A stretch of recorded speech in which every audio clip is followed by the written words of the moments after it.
everyone, and welcome to a brand new episode of the Jedi Way here on the Outlaw Nation channel. I am the Outlaw John Rocha, but for this show, I'm known around these parts as Rocha Fett, and I'm very excited to welcome these two people back to have another fun conversation about the Acolyte and a couple of other tidbits of Star Wars news.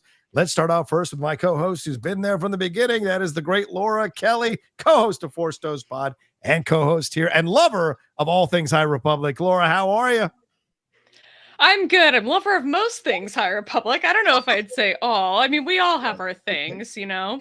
For me, for the most part, it's actually been this shit, but that's my thing. But we'll get into that. I was just giggling because on my podcast this past week with my friend Alice, we were talking about the millennial poof, like when your hair, like women wear their hair, like sort of bump it. I just realized in my picture for this show, I have that little like millennial poof that Gen Z is calling so cringe, and that just made me laugh really hard. So now I'm always gonna laugh when I see it because I'm proud to be cringe in some ways, not in always. Society moves fast. You can't hold on to it anymore after a while. It moves way too damn fast. But a guy who is timeless is our third co-host here on the show. Crack about my age? No, I'm just saying that you are timeless, buddy. You fit any era, and that is the great Kevin Smets. How are you, Kev? How are you, Smasher? I'm good. It's good to be back. People have missed you. Yeah, they've been very sweet. I've been dealing with some stuff, but it seems like every other week I'm dealing with stuff, but it's all in the greater good of getting better and healthy and getting past some things about my recovery from the big C word. But so far, so good. And I got my next set of scans during Comic-Con weekend, actually. Comic-Con, I'll give a shout out to them real quick. I had a badge, and it was well beyond the refund time because once they send them out. But I wrote them a letter and explained to they're planning my next set of cancer scans the weekend of Comic-Con, and they are cool, and they refunded my badge, which is really nice of them. They didn't have to do that because I just found out when my dates were. Anyways, long story short, happy to be here. Happy to be on the way of being cured. Yes, absolutely. And a lot of people were sending you great thoughts and great sentiments over the last couple of weeks, brother. So I'm sure that helped as well. And the shout out to the people at Comic-Con. They are good people. And certainly when you use the C word, I don't think there's many people on the planet who have been affected by that word in some way or another. So I'm sure there's a lot of understanding when it's a situation like that for sure, brother. So much respect to you. All right. Well, listen, we're here to talk about Star Wars and get into things that happened on the Acolyte. But we got to start first with this news story that broke here from the Hot Mic's own Jeff Snyder. And that is that we've got ourselves a writer for the new Shawn Levy Star Wars film. Apparently it is still moving forward. Jonatan Tropper will be the writer here. He wrote Levy's Netflix movie, The Adam Project, which starred Ryan Reynolds, consequently enough. He also wrote This Is Where I Leave You back in 2014. He's been the showrunner and executive producer here on a number of TV series, including Warrior and Banshee and Jason Momoa's C. And he's also going to be the showrunner for Your Friends and Neighbors, which is coming out with John Hamm and Amanda Peet and Olivia Munn on Apple TV Plus as well. An interesting choice to go this direction. I wasn't the biggest fan of The Adam Project. I did like This Is Where I Leave You. I've watched like 6 episodes of War. It's fine. Banshee I've never watched, and C I've never watched. So it's an interesting choice. Laura, what are your thoughts when you hear this? And it seems like the Shawn Levy movie, Star Wars movie, is going to happen. And there are rumors that it might be an older Rey movie or a Rey movie. Is this going to get convoluted? What are your thoughts? I don't know if it's going to get convoluted. I don't know if it's even going to get made. How far out are we from like the next Star Wars movie? It's like at least 2 years or something, right? Mm-hmm. Who knows what could possibly happen between now and then? So I'm like, you announce a director, you announce a writer for a movie. I'm just like, at this point, I don't know how much faith I have that anything is going to stick. Yeah. I also really liked the movie This Is Where I Leave You, though. So maybe this will be, if it does stick, maybe it'll be something. That article that you sent us, I think it was from like something Horizons, was interesting. Used some interesting wording in describing those like critically acclaimed cinema series he writes on. I'm like, I've never heard of either of these shows. Who has Cinemax? I ask you. I don't. I think it's the one streaming service I must not have. But yeah, I don't know. My whole thing at this point is that every article that comes out that announces a new writer or a new director, that article in particular made some mention of how that he met with Kathleen Kennedy, or Shawn Levy met with Kathleen Kennedy, and she was like, I want you to put your spin on the story and bring your humor and your sensibility and all that to it. I'm just like, that sounds like something you probably would have said to Lord Miller as well, and look what happened there.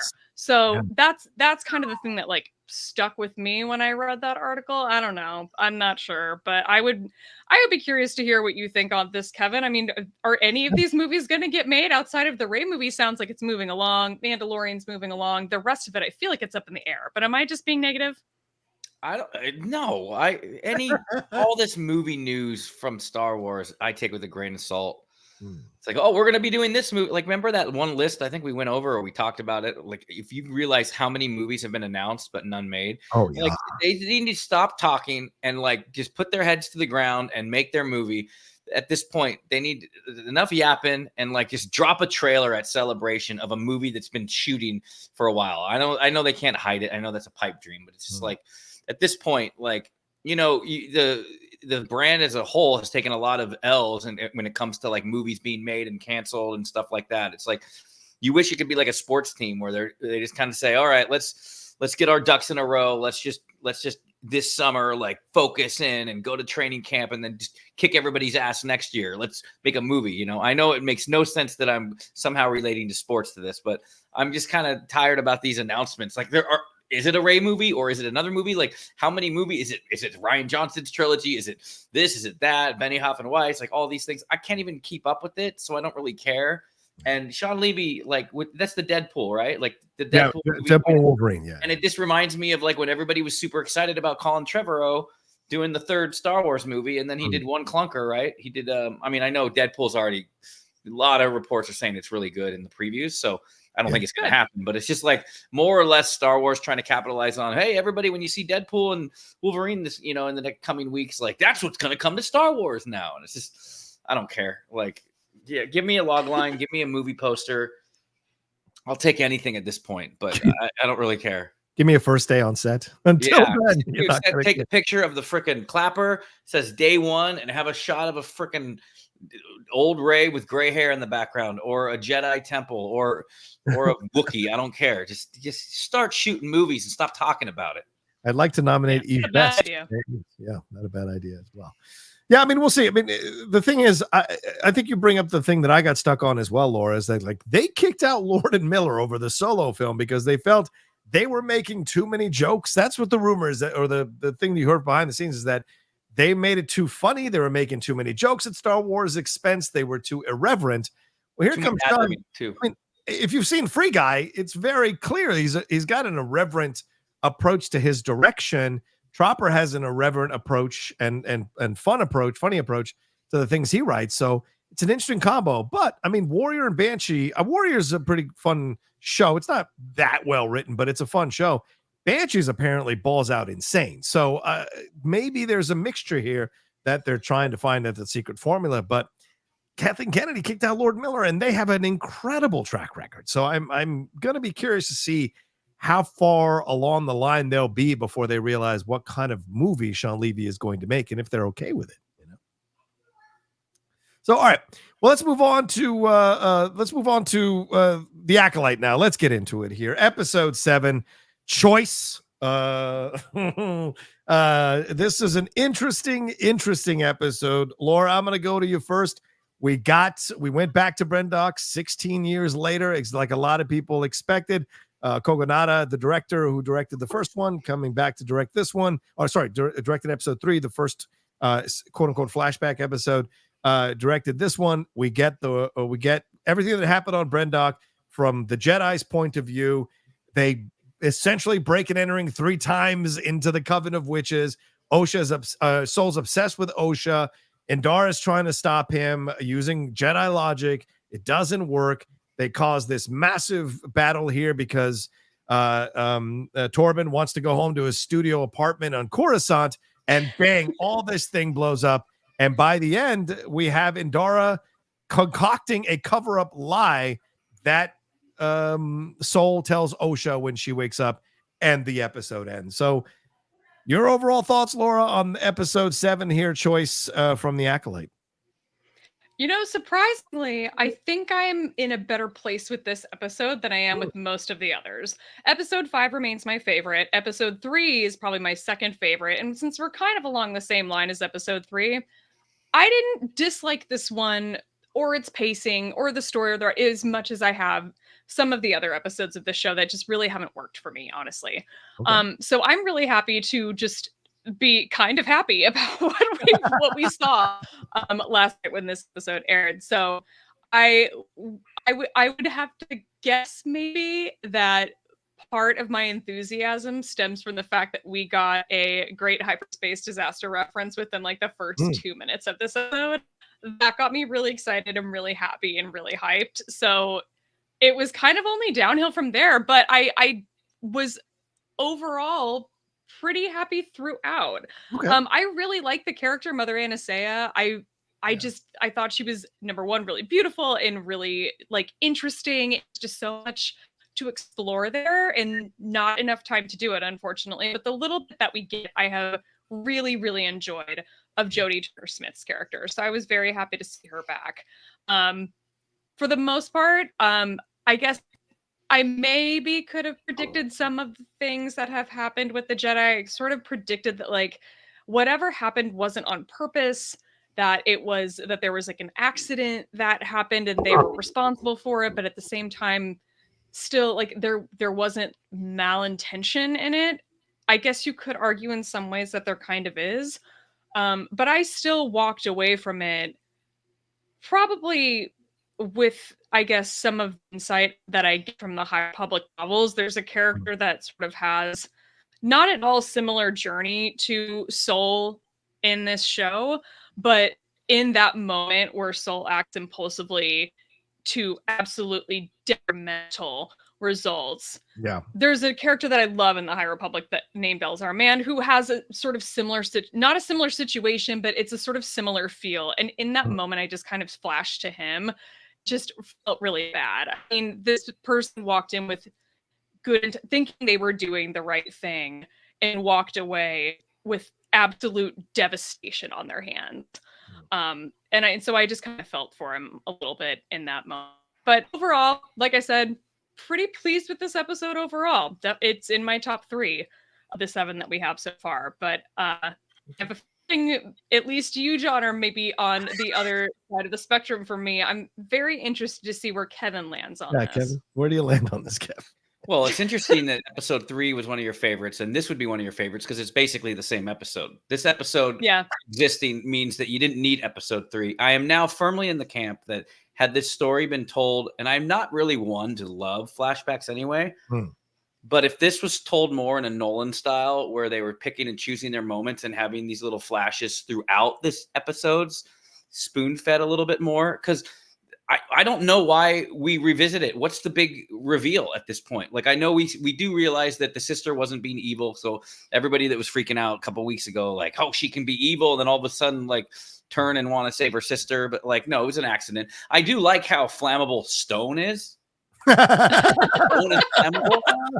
Like, what? That seems like the most non-flammable place ever, unless they're, greasing it with grease. But dude, all in all, listen, I didn't mind the flashback episode a couple episodes ago, but like they were trying to do this Back to the Future thing from different angles, but some of it was just the same angle and just the same thing that I already saw that I wasn't even that impressed with in the beginning. Like, it's like, why am I watching this again? It felt like I was just like, what? Like, okay, get through this part. Okay, yeah, okay, no, I know he's gonna do this. Like, get to the new stuff. I will give credit, like the fight scene with Torbin and Kelnacca was great, and then later when you see him all messed up. I like that. I like when there's like consequences for actions and, he runs off. I liked his little, the nod to the prequel style of like deflecting blaster bolts. I do think that some of these Jedi, like, it's funny how sometimes these better inform me for other Star Wars properties. So like right now, these Jedi, I'm just not wholly impressed with like their battle prowess. And it makes me, when you see Anakin later, realize, yeah, he is the chosen one. Like, this is why he's such a badass, right? And then the whole soul thing, like, why are you trying to catch 2 bridges, dude? Like, use the Force and it's 2 little girls. They must not weigh like anything. Like, I know how much my daughter weighs. Like, you just lift her up. Like, I'm not even using the Force. So I didn't understand why he was like, I get it. He was probably just panicked and like trying to do everything. And he's holding up like the bridge. And then he makes a choice, which is like a powerful thing. You got to say, look, if you got to save one instead of 0, you got to save one. Like that's a tough, difficult choice. And I think he's going to live with it. I still don't understand why they needed to cover up. Why can't they just go to the council and be like, yeah, this is what happened. This went down, but like we should train Osha and stuff like that. So I was wondering, I didn't understand why we revisited it. There wasn't some big angle. And did the witches die because they got cut off from it seems like big question. Wookiee? Is that it? Because like that didn't make any like okay, like they're using all this power and then they die as a coven, just taking over a Wookiee. What was their end goal there? Like they weren't helping anybody, unless maybe they passed out and then they die in the explosion. But I just didn't see any reason to revisit the flashback. There was no new crazy angle or to me something new that made it that we needed to see it. So not to be completely negative though, I did think the fight scenes and the stuff with Torbin and the deflecting of the blaster bolts, that section was good. And I understand why when she's turning to smoke that he would stab. I'm not giving any fault to Soul immediately doing that because he sees this little girl starting to dissipate and maybe he's trying to stop that. So, and her dying in his arms kind of insane that was interesting. But yeah, I just thought like, dude, you got to take a page from Back to the Future Part 2 where you're seeing these things from different angles like the whole time. They were reusing like shots and I was like, why are we watching this again? So, but I appreciate if someone loved the flashback that they would love this episode too, obviously, because it felt like the same exact thing, you know, it felt like we were watching episode 3 again, but with deleted scenes. Like on Peacock, they have The Office and they have these supersized episodes with extra scenes. So instead of 22 minutes, episodes are like 32 minutes. And it felt like that we were just watching a supersized episode of The Acolyte. Yeah, there's a great play from Tom Stoppard called Rosencrantz and Guildenstern Are Dead. And it's the Hamlet play told from their point of view and what they see and what they witness and what they watch. And it's a fascinating exploration of the Hamlet play from that POV. And I felt like some of that was happening here in that Soul was only getting certain bits of information and then was acting on them so aggressively and so forcefully because he felt that he had enough information to extrapolate what the intention of these witches were and all of a sudden had this incredible attachment to Osha after clearly not needing a Padawan or not wanting a Padawan from what Indara said to him. And it's and then you give Torbin a very simple, like, we've been here for 7 weeks, I want to go home type of thing. So to me, I think where they failed was that there wasn't enough intention and really laid out for us to understand why they're doing the things that they're doing. And we don't have enough time with these 4 Jedi to get to know their chemistry, get to know their hierarchy, get to know how they communicate with each other, get to know why they were even sent to this planet, other than, as you said, the hyperspace disaster. And then all of a sudden, this is the only planet that seems to have life on it 100 years later. Why is that happening? We know why they went, but why were these 4 chosen? What has been their time for 7 weeks working with? So we don't know what the hierarchy is beyond Indara being in charge of them. And Kelnacca, like, honestly, this is one of the most wasted characters on this series. He's done nothing to separate himself in any way, shape, or form. Rarely has an opinion, rarely says anything, and then is killed off. He's possessed and used by Coral. So I think it was such a disservice to finally get a live action Wookiee Jedi and you don't make him an integral part of the show at all. He's just used as a vehicle for certain things or to rubber stamp things. And he never raises a protest about anything that's happening. And it's just mind blowing when I'm watching the show. And to me, this episode really just offended me because there are so many colonialist impulses that are coming through Soul, and using a person of color to go and infringe on another person of color's culture. It just, to me, is just kind of blew my mind what the thought process was in going down this route, because I understand Soul hears these things. Like he sees Mother Coral grabbing these 2 girls and, you got to go home. But in his mind, he's seen them being dragged against their will. Then he sneaks in and follows them, breaks into their home and looks and sees them being thrown around. And then is like, no, they're going to kill the girls. They're going to put tattoos on them. We got to do something. And there's not enough fight back or pushback or battle or debate or argument. and then they go in and break and entering again with all of them going in as a team. Then she takes over his mind, and they're like, oh man, see, they're dangerous.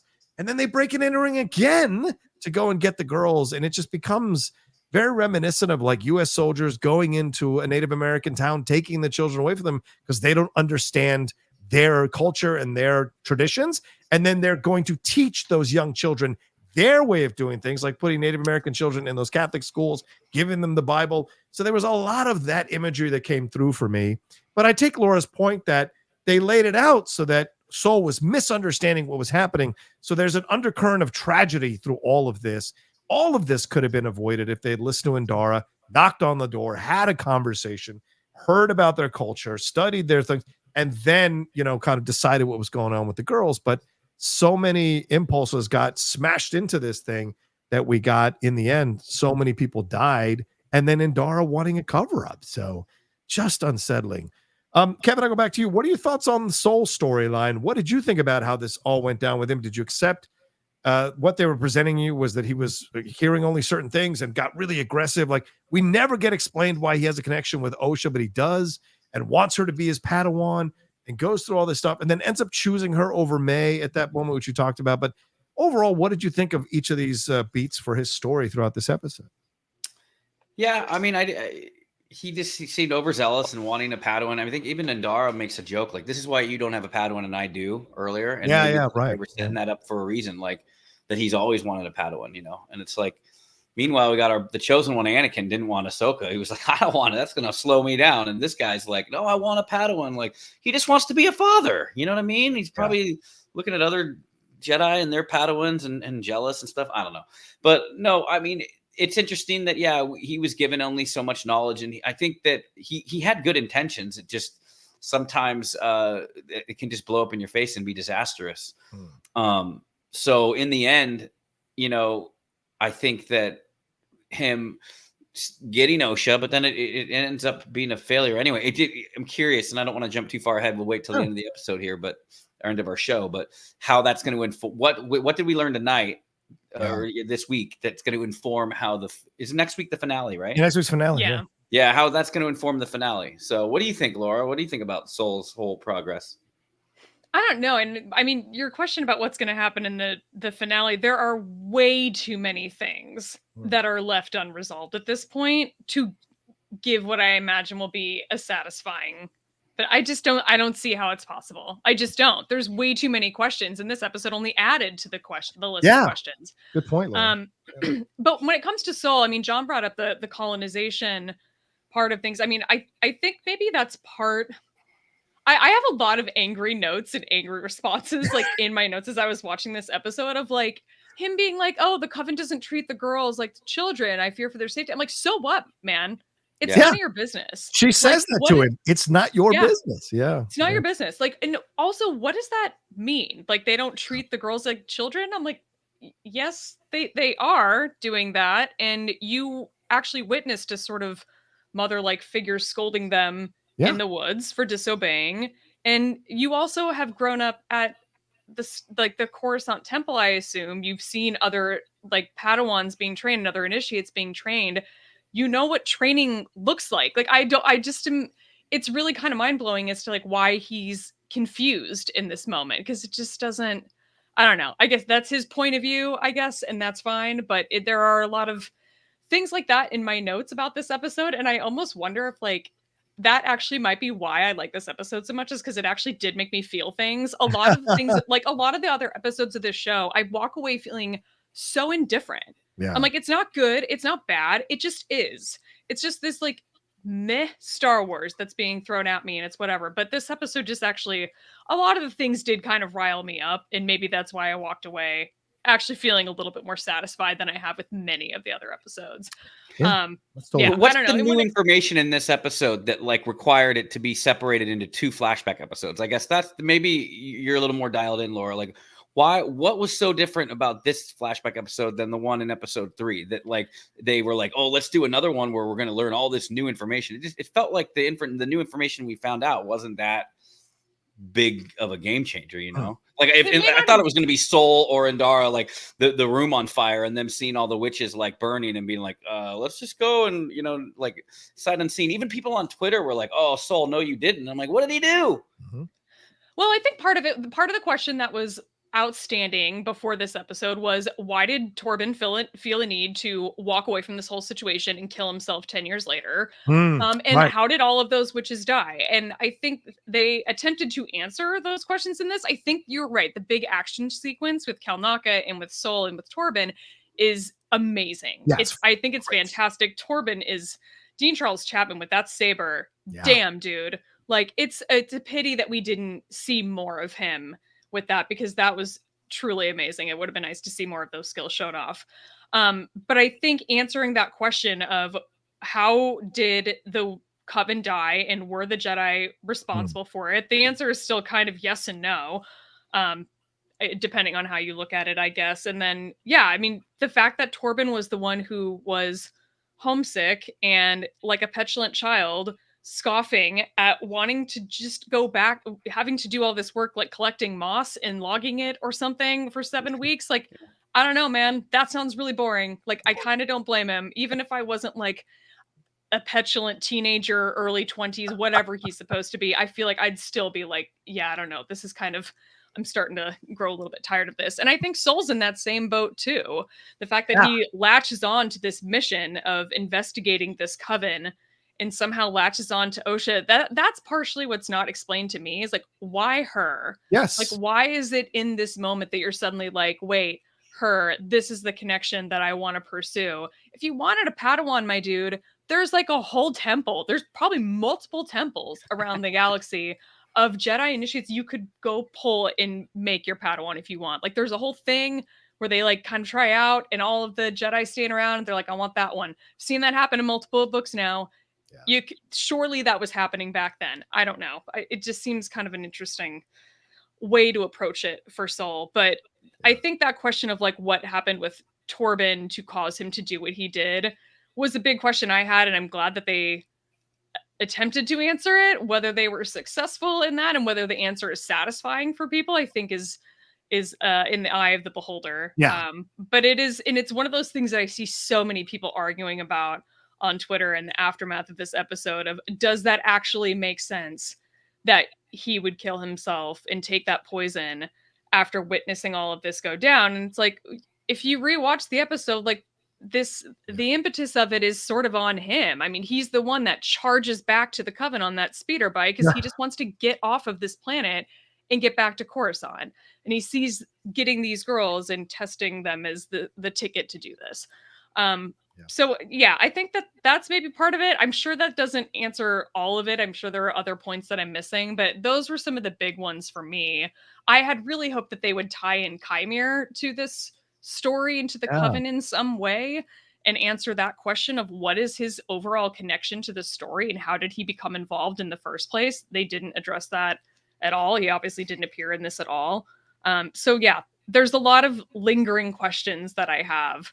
And like I said, I just can't imagine it's going to all be tied up. And I'm sure that they're like, oh, we want to leave some of it open for a potential season 2. But like, yeah, you still have to tie up your story in like a satisfying way. Exactly. Like, you can't just like cop out of that. Like, there still has to be some satisfaction.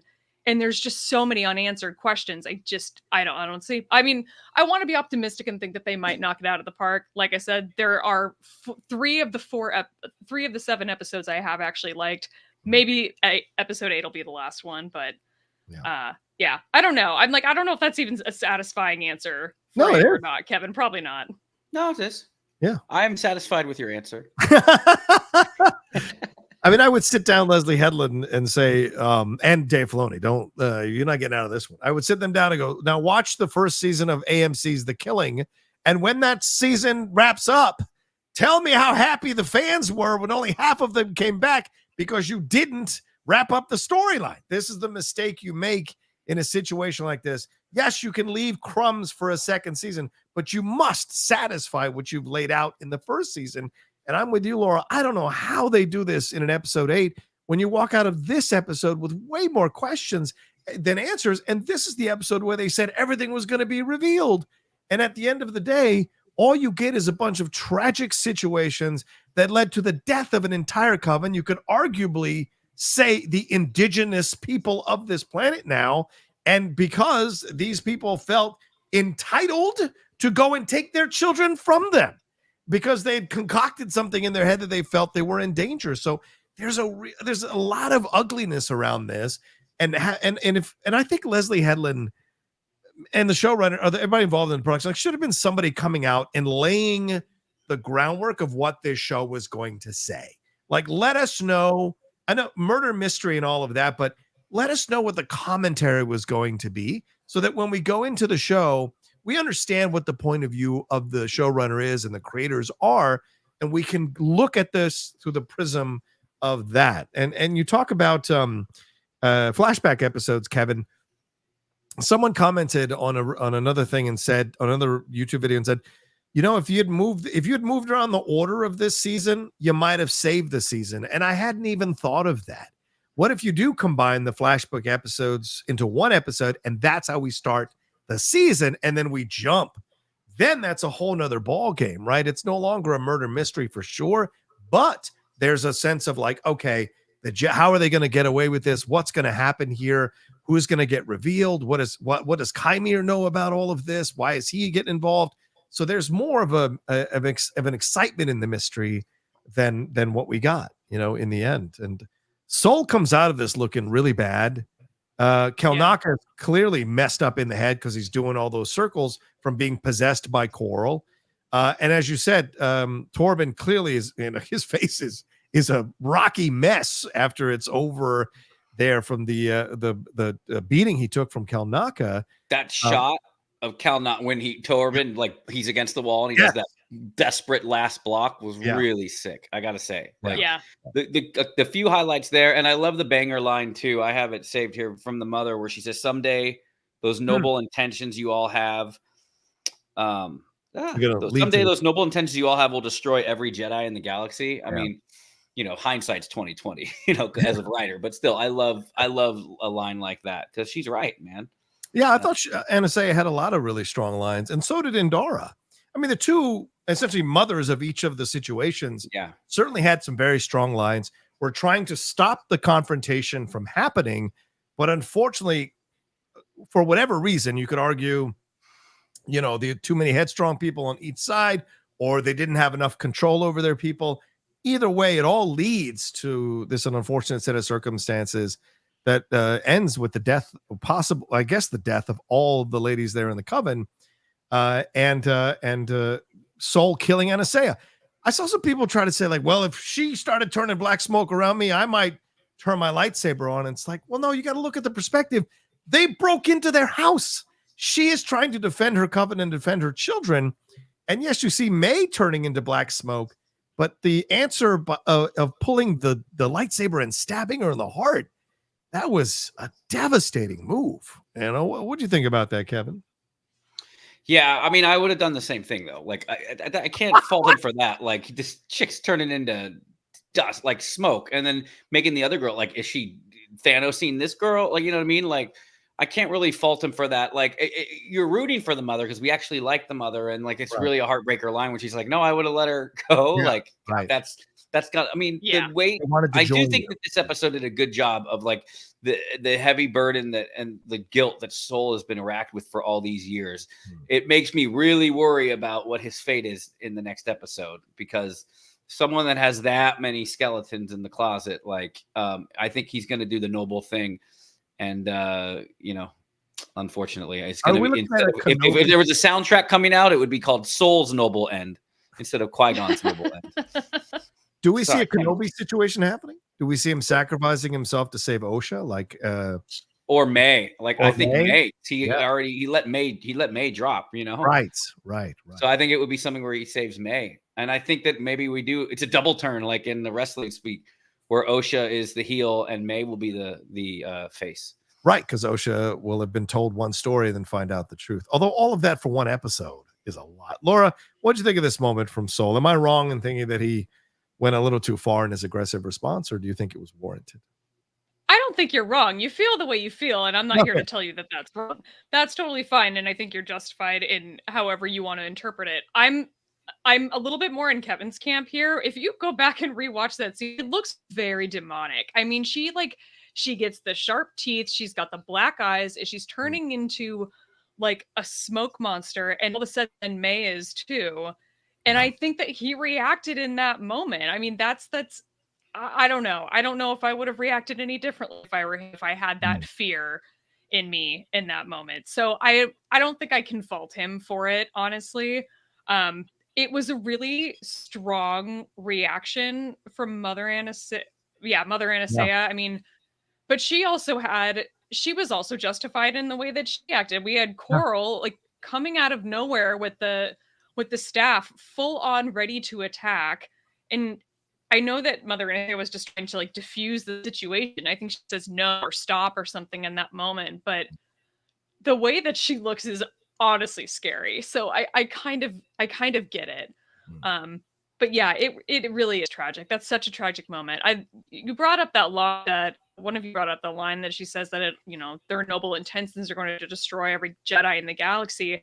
Yeah. She says that, and then a few minutes later, she's like, "Oh yeah, but I was going to let my daughter go with you and be a Jedi." And I just think that that's and like she claims that she was going to let her go, even though she also had sort of foresight of like, this noble intention is not going to serve you well in the long run as an institution or as individuals. And yet she still is going to give in. I don't know. I think there's a lot of things like that. And I'm like, in this episode where I kind of walk away from it, I'm like, did that make sense though? I don't know. But again, like I said, a lot of things in this episode just actually made me feel something and actually made me react. And the points that you make, John, about like the colonization theme throughout, we've seen that throughout this series, particularly in episode 3 and 10. I think watching that, having that be part of this story has added this extra layer of complexity that I am actually enjoying. I think it's great to sort of bring that into this, like bring that point of view into a story about the Jedi that we've known for so long and we've always rooted for, even though we've always had that in the back of our heads of, yes, they go in and they take these young children from families. And the fact that this show thought to question that some way, I think is interesting. So I also had no idea that was going to be part of this show. I kind of like that was a surprise. I think they had come out and said something ahead of time. I would have been like, oh, that sounds kind of heavy, but okay. So I don't know. I think I'm kind of okay with it. It just adds this extra layer of storytelling, and I think questioning the Jedi in that way. And I made this point on Twitter. I don't Jedi bad, Jedi flawed. I want made that on this show for too, and really leaning into that in this show. I like the idea. I don't so much like how it's been executed overall, but I thought it was well executed in this episode in particular. I do want to say real quick before I forget, I did love the line too, where they're like, "You're our leader too," and she's like, "Well, tonight I choose Mother." That kind of got me. Like I was like, so there was like a couple things that I liked. I just think that it could have all been in one flashback episode, or what I think they should have done, and it would take a little more trickery and to decide when you're going to reveal each piece. Is pull more like what the Nolans did with the Batman trilogy, with the especially Batman Begins, showing flashbacks and stuff. Man of Steel did it as well, too. I thought was great effect. Yeah, I have to say, I just think the whole approach now, after 7 episodes, I just have to question the whole approach. We spent all this time with May and Osha and all this extra scenes.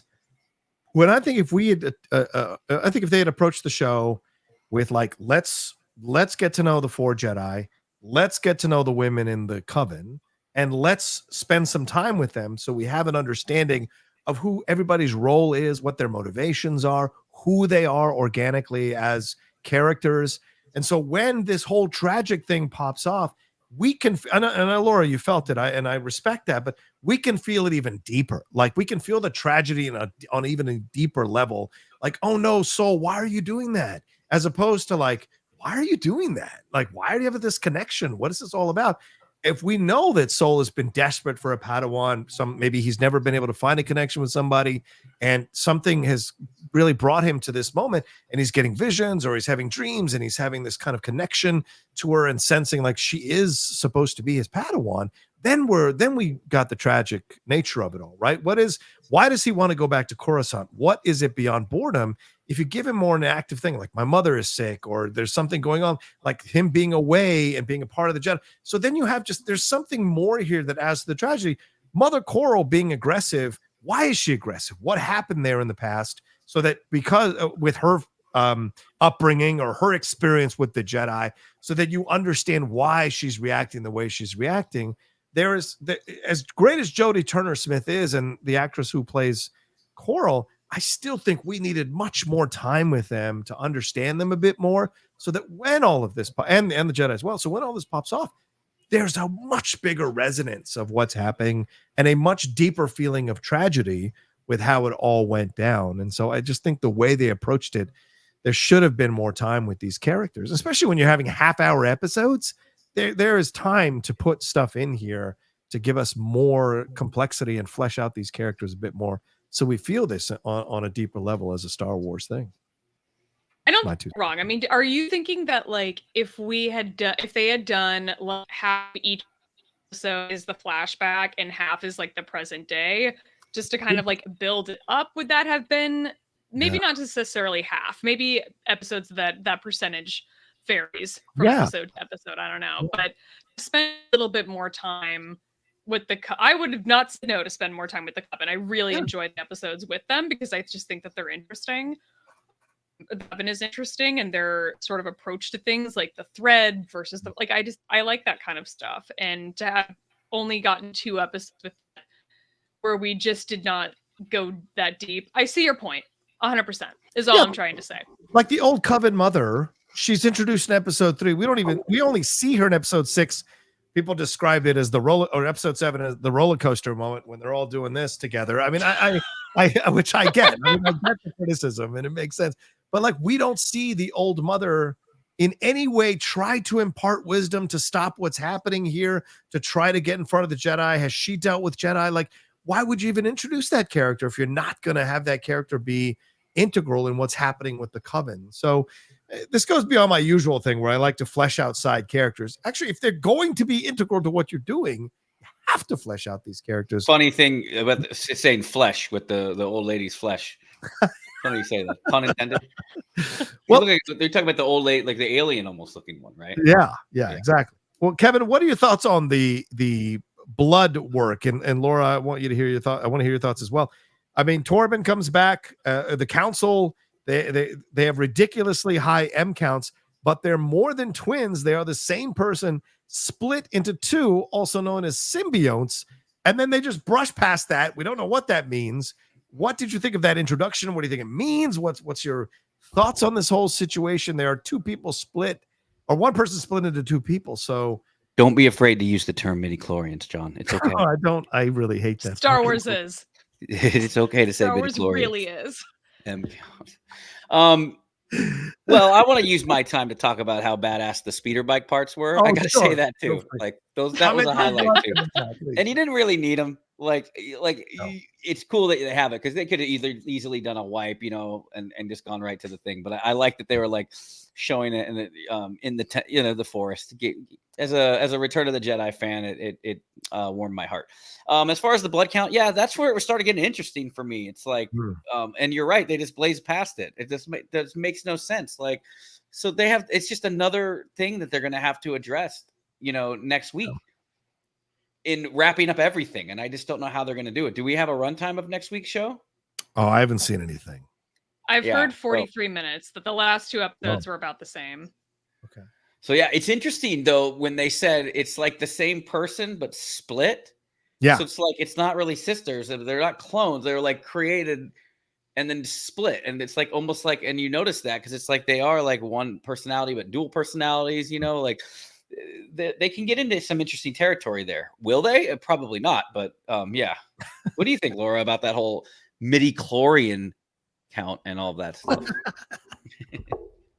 Yeah, I don't know. I feel like were they just trying to like pull in the Phantom Menace reference with using the word virgins and just try to connect it back to the prequels? I think this was maybe just an attempt with that, because you're right. They don't get into it. We kind of breeze right past it. And here we are with yet another thing on the to-do list of things that need to be resolved. We still don't know the answer of how were these two girls created, and what is so dark about it that the Jedi are going to look at it or push back or be horrified, or I mean, for what? Why? Is that even going to be tackled, or is that one of the things we're leaving open-ended? I mean, that's one of those sort of frustrating pieces, I think, this. And then again, bringing in the word like symbionts, I'm like, again, I think you're just trying to like reference the Phantom Menace, and you're like just pulling key words out of the script and sticking them in yours. That's kind of what it felt like, to be honest. Just because it didn't go anywhere. Please create a script using the following keywords. Just kidding. I'm not insinuating that AI wrote the script. How dare you? How dare you? Three women wrote the script. 3 people wrote the script. Charmaine de Great, which is a great name, right? Charmaine de Great. Jen Richards and Jasmine Florney all wrote this particular episode for sure. Yeah, I mean, again, why present a concept if we're not going to explore it? Like, I just don't understand. And maybe next episode we will explore it. We'll get the questions answered and what have you. But if you're going to present it in this episode, it's got to be something that they like. At least Indara is like, wait, what? Tell me more. You're not going anywhere. I need to find out what this means, because if I'm a master Jedi, I would imagine I've got to know what I'm dealing with. So I want to have all the information before we do anything. So, let me have it. But of course, Torbin jumps on the thing and takes off on the speeder. But, if you have the Force, like, beep, stop his ass, bring him back, and let's have the conversation. Well, he couldn't even catch. Right. He couldn't even catch 2 children. So yeah, right. Good point. I do want to preface, by the way. Yeah, go ahead. It's okay to not like some episodes and like some episodes. Sure. Episode 5, I really liked. This one, I really didn't like. I really didn't like the flashback episodes as a whole. But I don't know where I'm coming down on this season and how I'm going to feel until we get to the end. But it's there's some highlights and there's some lows, and it's interesting how online you have to kind of go all in on one side or the other when you can't just be like, well, there are these good points for this. And I urge all the fans to, if you're enjoying it, I'm so happy for you. And if you're not, that's okay too. Because there's going to be plenty more Star Wars content out there. And maybe the next one will grab you, I just, you see the discourse on there, and it's like, I feel like some people that wanted to hate it probably dug their heels in and are continuing to hate it. Some people are hating it for all the reasons that they believe in, and it's totally fine and valid. I totally understand reasons why some people wouldn't like it. I see why some people are really adoring it, and these characters are reaching out to them. I just hope that, for me, it's just, I'm caught in this thing where it's like I thought because, I wasn't with you guys last week. Last week episode was fine. Wasn't as good as 5. 5 I really enjoyed. Yeah. But this one was like one of those things where I'm like, oh man, I'm gonna now talk about this for an hour. I wasn't really excited to see you guys as always, but as far as I just think that it's okay in the fandom that there are going to be some parts of a show that you'll like, that you could pick out and say, hey, I'm going to hang my hat on this. I think this is great. Just like for this episode, I thought that the fight scene was really well done. I thought that the storytelling and some of the other things were just kind of shoddy for me. And that's just the way it goes. So that is the end of my TED Talk. Well, okay. Well, then let's deal with the finale, right? Which is, in essence, all the women, all the coven are dead. Are they? I don't know. Well, maybe. I mean, they certainly were from what? Out from her stopping the connection between Coral and Kelnacca. It seems like they're knocked out and everything's blowing up. The fire, stone is falling off the walls. Soul saves Osha over May, as Kevin said. He couldn't, for some reason, not lift 2 lightweight girls out of the bridge. And then he couldn't even save the one. He had to still catch her with his hand. Yeah, clearly. And so Qui-Gon, Sir Soul, I knew Mr. Qui-Gon, and I'm trying to quote that one famous. You're okay. You're better at politics than me. Mr. Qui-Gon, you are not, sir. You are no Qui-Gon Jinn, sir. Yes, I knew Mr. Qui-Gon Jinn, and you, sir, are no Qui-Gon Jinn. But then Indara engages in the cover-up, and her excuse is, and Laura, I got to hear your thoughts on this. Her excuse is, well, we took her family away from her. Let's not take this dream away from her to be a Jedi. So we're just going to cover this all up. Instead of maybe handing her off to another Jedi to train, or handing her off to the academy to be paired up with another master, we're just gonna lie and cover this all up, and then hopefully make her dream come true. And then we find out she ends up leaving anyway in the first episode. So it just all seems so weird. So, but Laura, clear my mind up on this. What did you think about the finale and the decision by Indara and the soul saving Osha instead of May? I don't know if I'm going to clear up anything because I'm kind of like, I'm also a little bit like, wait, what? You're right. The fact that this is all sort of for nothing because Osha ends up leaving the Jedi Order anyway. And I also, I'm sort of questioning, like, what is Osha's role in all of this? The fact that she seemed to be content being a mechanic and hanging out with Pip. Yeah. Like, and then they yank her back into this story, and I'm like, for what though? So that's kind of up in the air. But I think my question with Indara, because I walked away from this episode being like, okay, I definitely called Indara a cold bitch at some point while we were reviewing the show. And now I feel bad because she's kind of the one person that's like in the right and really pushing to do the right thing through most of this episode. She's like, we need to consult the council. Number two, we need to leave these girls alone. We need to not take them away from their family. Like, we need to not interfere with this basically indigenous population on this planet. I feel like she had sort of the best intentions through all of it, minus maybe Kelnacca. We just kind of don't know what Kelnacca was thinking at any point ever. Yeah. So what can we do? Yeah. But in the fact that Indara is back from talking to the council and she's like, the council said no, and Soul's just supposed to like kind of take that. Yeah.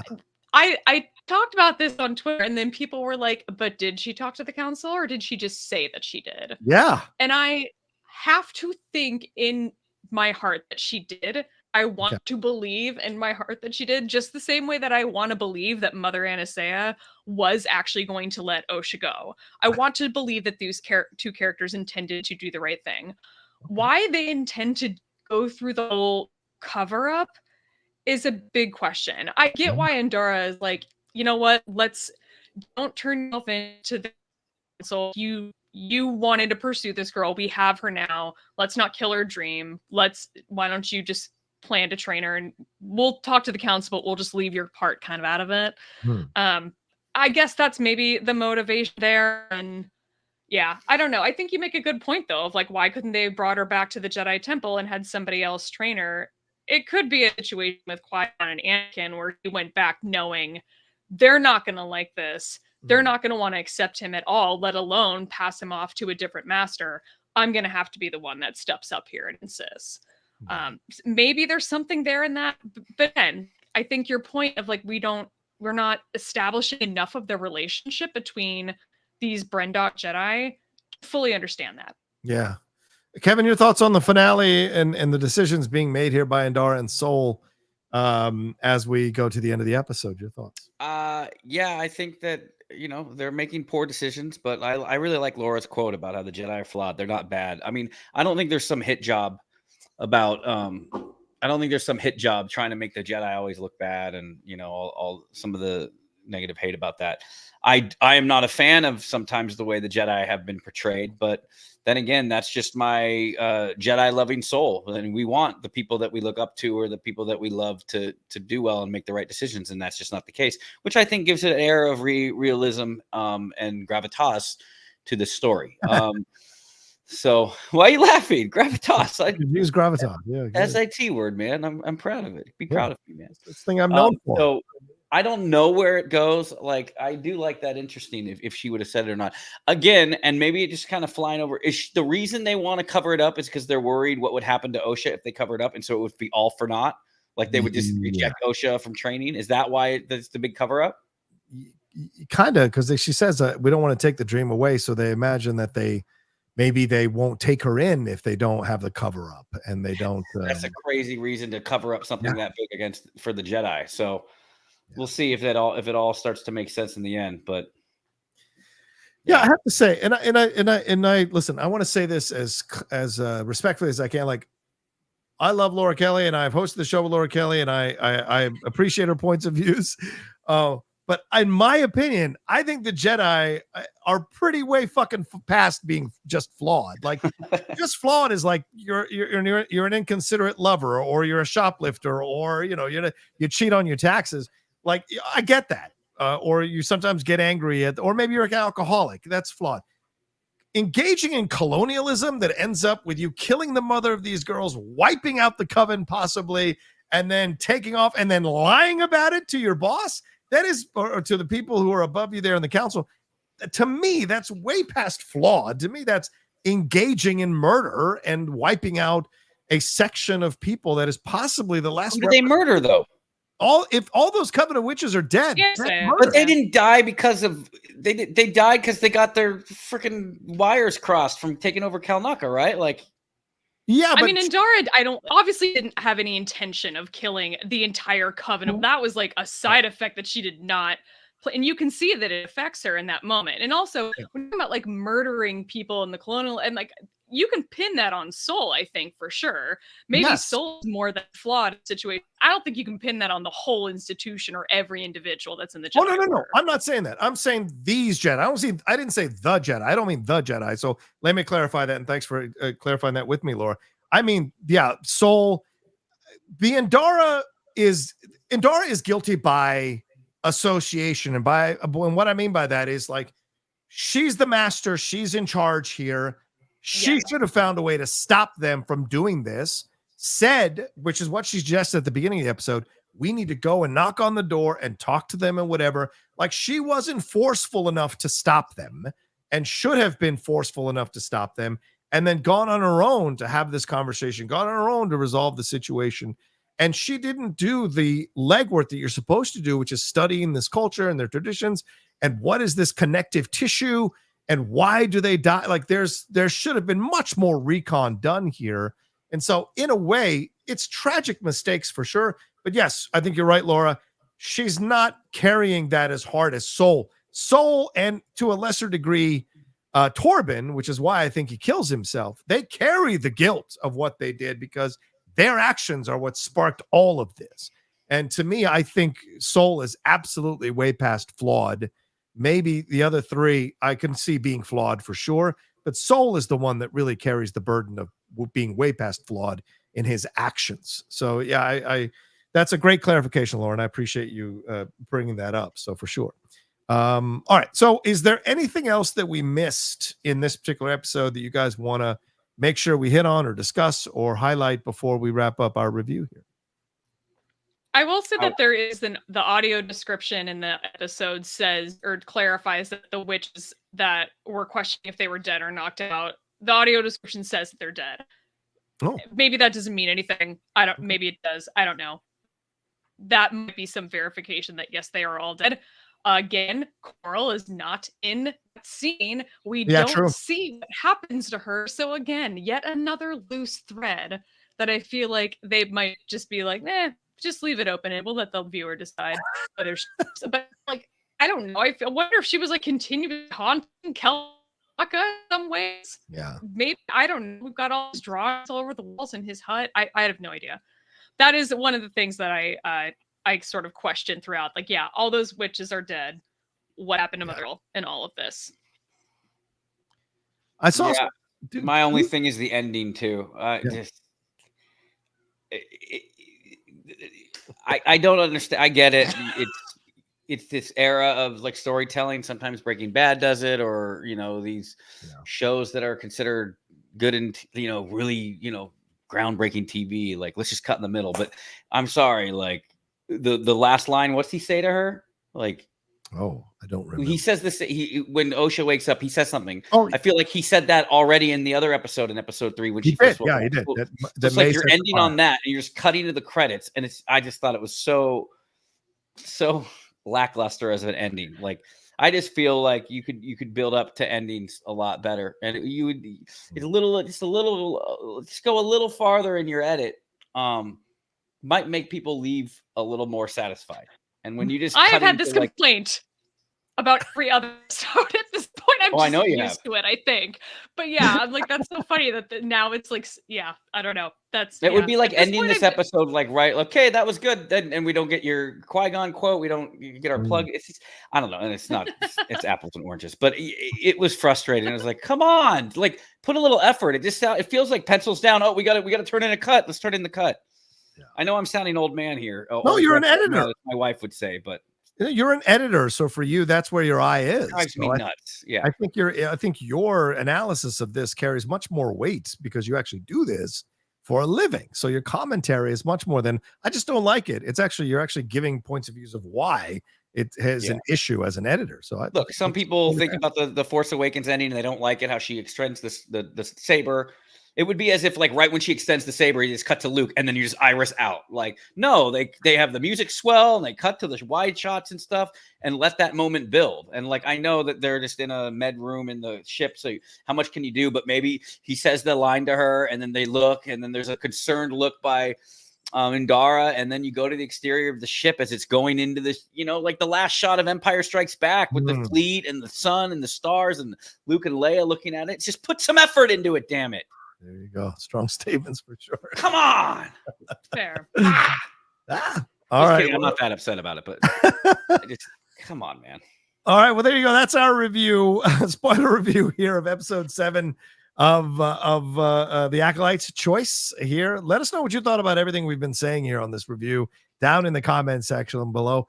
Please, for the love of God, keep it civil. Please do not engage in toxic discourse back and forth. If you want people to understand you, you got to be open and available to hear points of views and go back and forth and present them in a way that's not condescending or rude or disgusting. So please be aware of that, or I will just remove your comment, which I do all the time. Thank you so much for hanging out with us, and we appreciate it madly. All right, so let's just wrap it up here. Kevin, thanks again, brother. Great to have you back. Please let people know where they can find you and all the work you're doing, brother. At Kev Smets. You can find me there on Twitter. And I would do Scoundrels Inc. on the nights that I can. Unfortunately, I'm going to be able to do it for this week, so I got to talk about this episode all over. This is the one week where I wish I wasn't on 2 different Star Wars shows. But yeah, you can catch us over at Scoundrels Inc. And of course, always find me here on the Jedi Way. I do everything I can to be on these shows. I apologize when I miss them. Believe me, if you don't see me on here, it's not for lack of want. And I do appreciate seeing you guys. And you even make talking about an episode that, maybe I wasn't super fond of. Like you've helped me find different appreciations out of it and just a good time as always. So love you guys. Respect, Kevin. And KOTOR has just crossed what? How many subscribers have you just crossed? You put a tweet out about this on your YouTube channel. Yes. How much has it crossed? Who, me? Yeah. I thought you put out on your tweet. You tweeted out. I saw that it was over 50,000, which is crazy. I didn't do any message about it. I wonder if it automatically does it to the subscribers or something. That's interesting. Yeah, it hit over 50,000 a couple. You know what's so funny? All I did was I released a soundtrack preview. This is why I clickbait. It's not even that I clickbaited, by the way. I did a soundtrack preview releasing the main villain's theme, but the main villain is itself a spoiler of the upcoming KOTOR Convergence movie. That on the thumbnail I put a spoiler red tag in front of it, so it says soundtrack preview and it says spoiler redacted or whatever, a theme. And of course that video, like over like 1 week, a soundtrack preview got like 30,000 views or whatever, and then my subs jump. So it's like funny. It's like never know. Add a spoiler, add those arrows. I guess it really works. I've never been a fan of that, but yeah. So thank you. Yeah, it hit over. I think it hit over 50,000. I something like that. So there you go. Pretty great. Laura Kelly, thanks so much again. Please let people know where they can find you and all the Star Wars work you're doing around the world. Nice. Yeah, come find me on Twitter. That's where all my Star Wars chit chat is. It's at @shutup_Laura. You can find me there. I'm on Instagram too, but not really that active these days. My podcast, Forced Toast to Star Wars Happy Hour. My co-host Alice was rage texting me during almost all of episode 7 of The Acolyte. So I'm normally the one who's like unhappy with this show. So our July 23rd episode is going to be interesting. But yeah, that's been fun. I did record a guest spot with the Rogues podcast about Temptation of the Force. That was a spoiler discussion on the High Republic novel. That won't be out for a couple of weeks, but I was just really excited to finally actually get to talk about it. Sal's one of my favorite people to get to talk books and comics with, so that was a great time. But I will definitely tweet it out when that episode is available. Sounds good. Oh, I have one thing, by the way. I hate to do this. I forgot to do this. Okay. I was going to send it to you guys, and now, of course, I can't find it. So hold on a second. We got to cut it off soon. Yeah, go ahead. Yeah. Yeah, I know this is great TV right now, or this is great. I found something. Please, just give me a second, Rocha. I mean, would that have been the perfect way to end the episode? You're gonna have so mean. You know what? Yeah, it was an article talking about a Plagueis, the Plagueis novel. Oh no, no! Tie-in to ACOLYTE last week's episode about the planet that he's on. That the name of that planet is from the Plagueis novel, and I wanted to read it to you guys, but yeah, but they haven't said that's the name of the planet. They haven't officially said that's the name of it. Oh, here it is. It is. Right. Hold on. Here it is. Sorry to extend it any longer than Oh God, my dinner is calling me. Go ahead. Yes. Go ahead. Yes. Relax, okay? Your mac and cheese will be there in a second. I wish. That's all my daughter likes is mac and cheese.